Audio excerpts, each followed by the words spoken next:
One of the questions I get asked a lot is, why are there so many rules in the Catholic Church or in following Jesus? Why do we have so many moral restrictions and so many things we got to do? And if you ever come to the Catholic Church, there's standing and sitting. And what's with all these rules? Now, sometimes we can be tempted to focus on the rules, but I think if we do that, we miss the main part of our faith, which is something much more deep and exciting.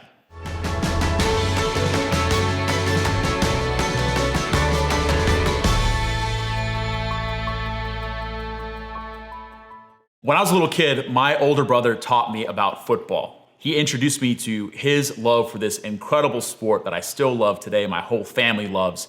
And the way that he introduced me to football was not by starting with the rules of football. He didn't sit me down with a big rule book and talk about, you have 4 attempts to advance the ball 10 yards. If you don't, you have to punt on the 4th down, or it's a turnover after the 4th down. He didn't say if one of the offensive linemen's engaged and he's holding, that's a 10-yard penalty called holding. He didn't talk about the out of bounds, how if your foot touches the white, then you are out of bounds, you're out there, you're down. If your knee touches the ground.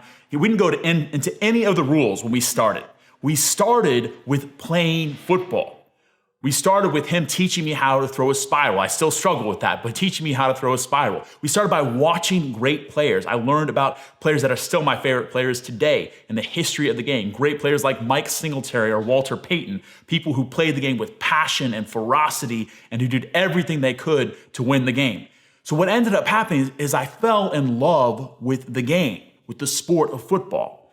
And because I fell in love with the sport of football, I wanted to learn the rules. I think far too often when people begin living their faith or maybe grow up in a Christian or Catholic household, that a lot of times they can start with the rules, that you shouldn't do this and you shouldn't do that, that these are the rules and this is how you have to live. Now, those rules are important because just like in football, if you don't have rules, if you don't have rules in football, you don't have football, you don't have a game, but they're not the most important thing.